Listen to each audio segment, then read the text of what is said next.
What's up, goblins? Welcome to another episode of Tables and Taverns, a channel dedicated to DMs and players on how to grow, run, and enjoy their games.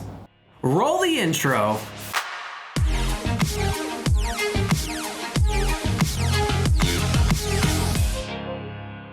My name is Chris, and today we are talking to the DMs on the best tool you could have in your arsenal, which is the 5-room dungeon.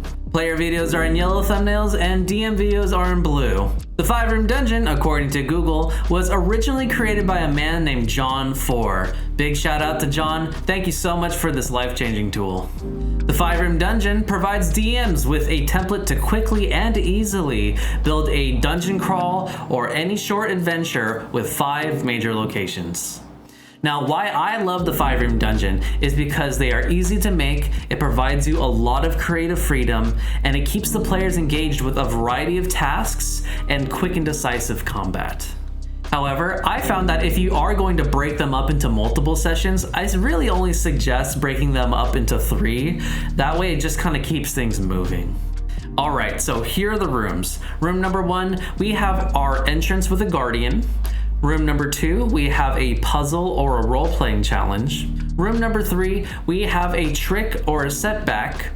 Room number 4, we have the big fight, or otherwise known as the big climax. And room number 5, we have the reward or the revelation. Now, they don't really have to go in that order, but that's pretty much the standard order. Alright, so let's move on to some examples of each of the rooms, starting with room number 1, entrance with a guardian. The dungeon or location of the adventure must be difficult to access. Now, for a dungeon, some examples include there is a literal guardian or guardians like a golem, or a creature that's protecting its nest, or maybe it's carnivorous plants that will attack any creature that's nearby. The entrance is a magic portal that is disguised as a toad who sits on top of a log in the middle of a lake. Or the entrance requires a key or a secret password to enter. Now, for adventure settings, some examples include the location of a city has been lost for centuries. The location can only be reached by a certain means of travel, either by air or by water. And if you've watched The Fellowship of the Ring, you know that in order to spice things up, you can actually add one or more of these things together in order for an added challenge. Room number 2, the puzzle or the role-playing challenge. I sometimes, if not most times, use room number 2 before I go into room number 1. And honestly, that's just because that's just how I like it. But after the players get through room number 1, it's time for them to use their smarts or their charm in order to get through the next room or leg of the adventure. For our dungeon adventures, just keep it simple. A simple puzzle with the right atmosphere gets the job done. Now, same with riddles. Remember, keep it simple and keep it relevant to the theme of the setting. And if your players need a hint, maybe that hint is located somewhere in room 1.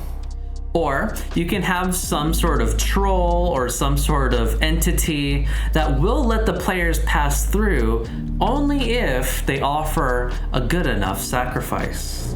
Or a library can have a list of 20 potential books in which each book has 3 intelligence checks to see if you're even reading the right book. And if you are, it will reveal the next leg of the journey. Room number 3, the trick or the setback. Now, you can think of a simple roadblock, maybe there's like a 10-foot chasm, or any obstacle that you can think of that will make it more difficult for the party to move forward. Now, a classic option is the trustworthy NPC who somehow betrays the party or steals something very important to them. Or the party finds the one monster they need to defeat in order to complete the quest. However, they found it a little too easy. That's because they're dealing with a nest. Or you can have a rope bridge that goes from one side of the chasm to the next, but the players find the rope bridge cut. Alright, next up, room number 4, the big fight or the climax. They fight off the big creature or the big bad evil guy. It's pretty straightforward, but there are some things that you can add to the scene in order to spice it up. For instance, you can have some environmental hazards or traps that can be avoided. You can add props, things like barrels that can be rolled around and moved across the map, or vines that you can swing from, or chandeliers that can be dropped. You can even add little enemies that have 1 hit point and do 5 damage. Or you can have an extra tough boss fight that can only be won if they exploit a certain weakness. That weakness could be found from prior rooms. The possibilities are pretty much endless. You can combine different attributes from each of the other rooms together for an added challenge for your players. And finally, room number 5, the reward or revelation. They've made it to the end, hooray! I personally just like to make this room really simple. It's just where they find the information that they were looking for, or they finally find the quest item that they were looking for. But if you did want to add more spice, you can always find a map revealing more rewards or treasures in other dungeons. The boss battle was only just a lieutenant for one of the main villains that is hiding in the shadows. Another classic one is the quest item is a mimic and it kills the party. Or the quest item is cursed, but keep in mind your players will be really mad at you. And that's it, that's the 5-room dungeon. Try it out for yourself to see how much time you'll save and how much fun your players are having at the table. This is going to be the first video of a series I'm starting where I'll be sharing some examples of 5-room dungeons to incorporate into your games today. It's called Easy Make Dungeons. One more thing, if you are a dungeon master or a player that wants to elevate their dungeon making or role-playing skills, I offer personal one-on-one coaching to improve your skills. If not, please leave a like anyway and subscribe to the channel for some more D&D and tabletop content. And thanks for stopping by.